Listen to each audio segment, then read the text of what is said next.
KSRTC സൗജന്യ യാത്രയിൽ നിലപാട് കടുപ്പിച്ച് സ്വകാര്യ ബസ് ഉടമകൾ. സംസ്ഥാന സർക്കാരും ഗതാഗത വകുപ്പും സ്വകാര്യ മേഖലയെ അവഗണിച്ചെന്നാണ് വിമർശനം. അതേസമയം സൗജന്യ പദ്ധതിയെ മാത്രം ആശ്രയിച്ച് യാത്ര ചെയ്യാൻ കഴിയില്ലെന്ന് വനിതാ യാത്രക്കാരും വ്യക്തമാക്കി. സംസ്ഥാന സർക്കാർ തിങ്കളാഴ്ച മുതൽ KSRTCയിൽ നടപ്പാക്കുന്ന വനിതകൾക്കായുള്ള സൗജന്യ യാത്രാ പദ്ധതി തിരിച്ചടിയാകുമെന്ന ആശങ്കയിലാണ് തിരുവനന്തപുരം നഗരത്തിലെ സ്വകാര്യ ബസ്സിലെ ജീവനക്കാർ. സ്വകാര്യ മേഖലയെ തകർക്കുന്ന നിലപാടാണ് സർക്കാർ സ്വീകരിച്ചതെന്നാണ് വിമർശനം ഉയരുന്നത്. ഇപ്പോഴേ ആളില്ല വണ്ടിയിൽ. ഇനി 15-ാം തീയതി കൂടെ പിന്നെ ഫ്രീയും കൂടെ തുടങ്ങി കഴിഞ്ഞാൽ പിന്നെ എന്ത് ചെയ്യും? ഡീസൽ അടിക്കാൻ പോലും തയ്യുന്നില്ല. ശമ്പളമാണെങ്കിൽ മുതലാളി കയ്യിൽ നിന്നാണ് തരണത്. എന്ത് ചെയ്യാൻ പറ്റും? ഫസ്റ്റ് ഏത് പാർട്ടിക്കാർ വന്നാലും ഫസ്റ്റ് പറഞ്ഞ വണ്ടിക്കാരെ നെഞ്ചത്തായി വരുള്ളൂ. അത് കഴിഞ്ഞേ ഉള്ളൂ ബാക്കിക്കാർ. നിങ്ങൾ ആശങ്ക അറിയിച്ചിരുന്നോ ഗതാഗത മന്ത്രി? ആരുടെ അറിയിക്കാനാണ്? പദ്ധതി നടപ്പാക്കുന്നതിലൂടെ സ്വകാര്യ ബസ് മേഖല കടുത്ത പ്രതിസന്ധിയിലാകുമെന്ന് ജീവനക്കാർ പറയുന്നു.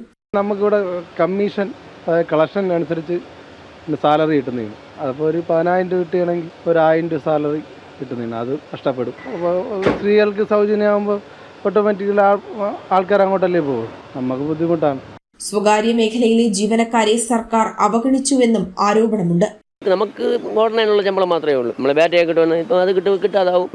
ഏറ്റവും കൂടുതലുള്ള സ്ത്രീ യാത്രക്കാരാണ് ഏറ്റവും കൂടുതലുള്ളത്. പക്ഷേ അവരെല്ലാം കൂടെ ഇപ്പോൾ ഇതിൽ കയറി നമുക്ക് തന്നെ കിട്ടുന്നത് വലിയ പാടാണ്. ഇനിയിപ്പോൾ അങ്ങോട്ട് 682 ഓർഡിനറി ഉണ്ടെന്നാണ് പറയുന്നത്. അപ്പോൾ 682 ഓർഡിനറിയുടെ ഇടയ്ക്ക് ഞങ്ങൾ ഈ 60 പ്രൈവറ്റ് ഇവിടെ കിടന്ന് ഓടുമ്പോഴത്തേനും ഞങ്ങൾക്ക് 100% അത് ബാധിക്കും. ഞങ്ങളെ മുതലാളിമാരെ എങ്ങനെ ബാധിക്കുമെന്നുള്ളതിനേക്കാളും ഇതിനെ മാത്രം ആശ്രയിച്ച് ജീവിക്കുന്ന ഞങ്ങളെപ്പോലുള്ള തൊഴിലാളിമാർക്കാണ് അത് ഏറ്റവും കൂടുതൽ ബാധിക്കുന്നത്. ഞങ്ങളിതിൽ കണ്ടെത്തുന്ന വരുമാനം മറ്റൊരു രീതിയിൽ നമുക്ക് കണ്ടെത്താൻ പറ്റില്ല. അല്ലെങ്കിൽ നമ്മളെയും കൂടെ പരിഗണിച്ച് നമുക്കൊരു പുതിയൊരു തൊഴിൽ മേഖലയോ എന്തെങ്കിലും കണ്ടെത്തണമായിരുന്നു.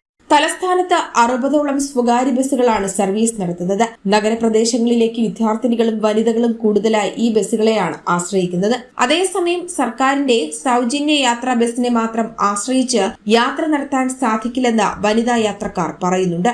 പ്രൈവറ്റ് വണ്ടിയാണ് നമ്മളോട് കൂടുതൽ. നമ്മൾ പ്രൈവറ്റ് വണ്ടിയിലാണ് വരണത്. അവരും കൂലിക്കൊക്കെ ഓടണവരല്ലേ. അപ്പോൾ അവർക്ക് ഇതിൽ വന്നാലേ അവർക്കും രക്ഷപ്പെടാൻ പറ്റത്തുള്ളൂ. സ്വകാര്യ മേഖലയെ പരിഗണിക്കുന്ന നിലപാട് സർക്കാർ സ്വീകരിക്കണമെന്നും വനിതാ യാത്രക്കാർ ആവശ്യപ്പെടുന്നു. പ്രൈവറ്റ് ബസ്സുകാർക്ക് ഉള്ള ഒരു ഇത് കൊടുക്കണം, പരിഗണന കൊടുക്കണം. കാരണം അവരുടെയും കൂടി ഉപജീവനമാണ്.